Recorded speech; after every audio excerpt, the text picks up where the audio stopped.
Salut Fred, c'est Jamy. T'es où? Ah, tu m'as laissé un message. Bah je vais regarder ça tout de suite. Salut.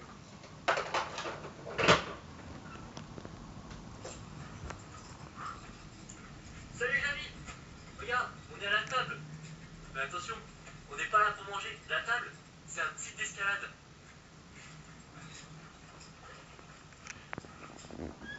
Sacré Fred, toujours en vadrouille.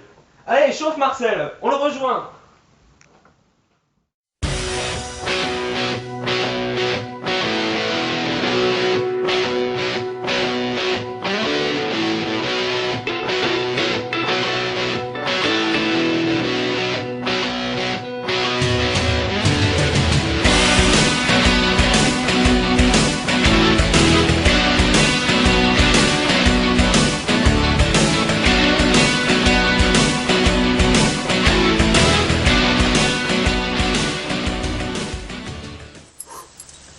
Allez Fred,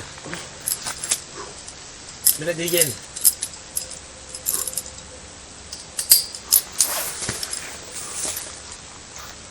Ah, c'est chaud. Ouais, bien.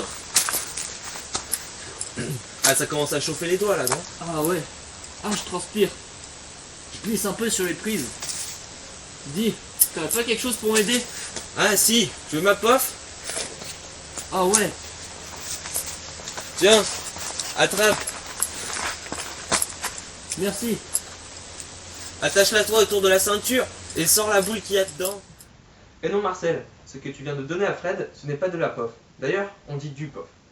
Le POF, c'est de la colophane, c'est-à-dire de la magnésie mélangée à de la résine naturelle. Alors que ce que tu viens de donner à Fred, c'est du carbonate de magnésium, plus couramment appelé magnésie. On l'utilise dans certains sports, comme la gymnastique, l'haltérophilie ou encore l'escalade, pour s'assécher les mains. On peut la trouver sous différentes formes. Ici, nous l'avons sous forme de poudre, voilà, ou encore sous forme de boule, comme ceci. Nous pouvons aussi la trouver sous forme liquide. La magnésie liquide, c'est tout simplement de l'alcool mélangé à de la magnésie. Lorsque l'on se la met sur les mains, l'alcool s'évapore très rapidement, et ainsi cela assèche les mains. L'inconvénient, c'est que cela assèche trop les mains. Ça peut même créer des crevasses. Ah, super Marcel. Grâce à ça, les mains elles sont toutes sèches. Déjà dire mieux.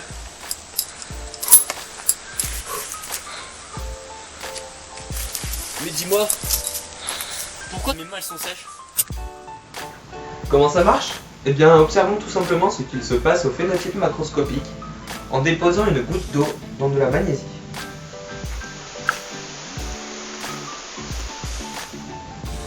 Remarquons donc au phénotype macroscopique que la magnésie absorbe l'eau.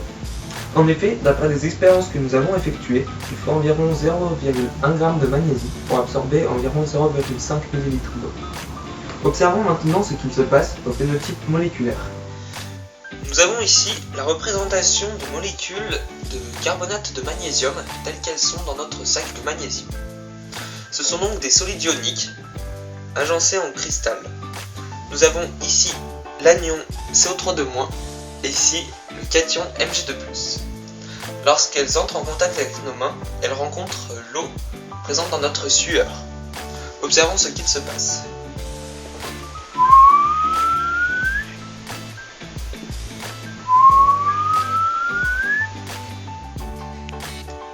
Un cristal ionique, constitué d'ions liés par des forces électrostatiques, en étant en contact avec l'eau, commence à se dissoudre. Pour nous, à l'œil nu, il semble disparaître dans l'eau. En fait, le cristal est en cours de destruction. Les ions sont séparés les uns des autres par le solvant. Ils se libèrent dans le liquide, chacun de leur côté. Les charges partielles positives de l'eau sont attirées par les charges négatives de Cu3 et les charges partielles positives de la molécule H2O sont attirées par Mg2+. Dis Marcel, je suis un peu bloqué là.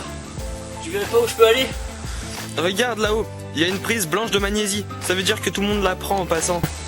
Ah ouais, merci. Ah.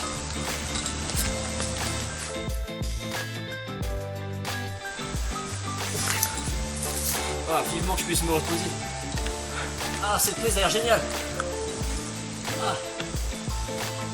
Ah, elle est bonne, mais une espèce de pâte visqueuse dedans. Qu'est-ce que c'est? Ah. Et oui Fred, cela est dû à une trop grande quantité de magnésie sur la même prise. La pluie est tombée dessus et cela a formé la même pâte que nous avons observée dans l'expérience de tout à l'heure. Nous sommes allés voir sur un site très fréquenté, celui de Saint-Égrève, si nous observons le même phénomène. Je te laisse regarder les clichés par toi-même. Voici donc une photo que nous avons prise sur le site de Saint-Égrève d'une prise dans laquelle nous pouvons observer cette espèce de mélasse. Nous avons donc essayé de reproduire ceci dans des conditions de laboratoire. Voici les résultats. Lorsqu'il y a peu de magnésie et que c'est exposé aux intempéries, nous remarquons que la magnésie s'en va rapidement et ne laisse aucune trace sur le rocher. Cependant, lorsque la quantité de magnésie est plus importante et que le caillou n'est pas exposé aux intempéries, cela forme une espèce de mélasse. Je vais prendre cette prise de pied. Ah, dis donc, cette prise, elle est toute glissante. Dis Jamy, ce serait pas à cause de la magnésie? Eh bien Fred, je ne pense pas.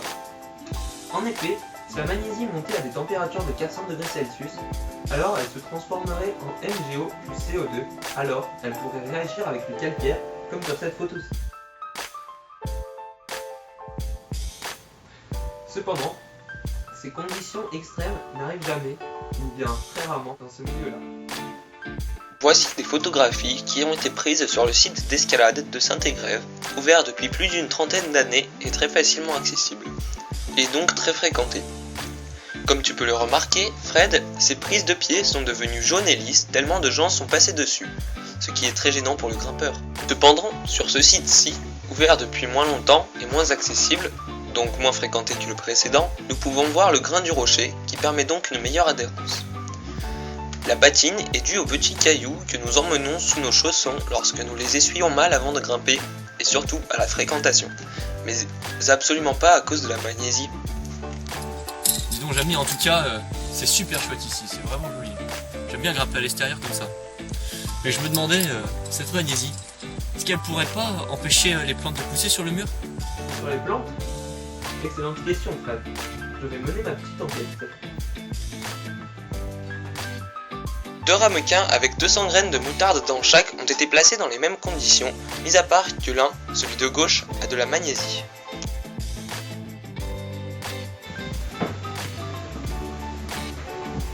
D'après mon expérience, donc, une très grande quantité de magnésie pourrait gêner légèrement les petites plantes.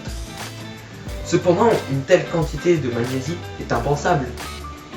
Presque. En effet, sur le site de Fontainebleau, un site de bloc très fréquenté, les prises sont blanches de magnésie.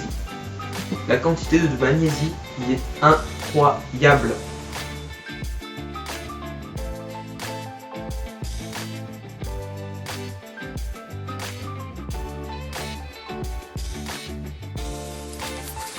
Ah ouais, t'as raison Jamy. Regarde, il y a des herbes qui poussent sur le mur, voire même de la mousse. La magnésie, ça abîme vraiment pas l'environnement et c'est vraiment utile pour le grimpeur.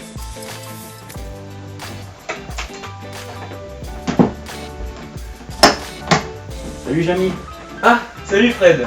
Ça va? Ah, pas tellement, j'ai un peu mal au ventre. Bah, tiens, prendre la magnésie, c'est très bon. Pourquoi? Jamy, tu dois sûrement confondre avec l'oxyde de magnésium. Tu sais, de formule MgO que nous avons vu tout à l'heure.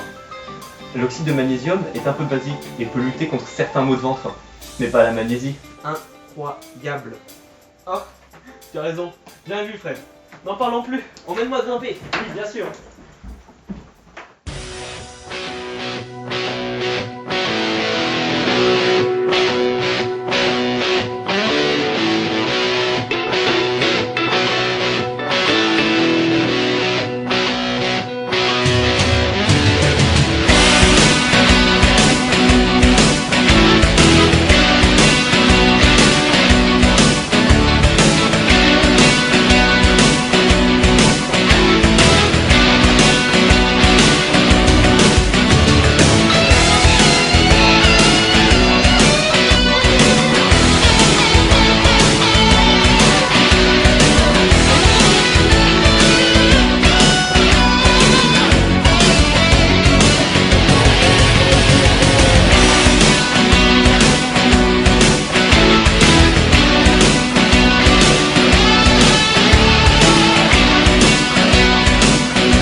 mince!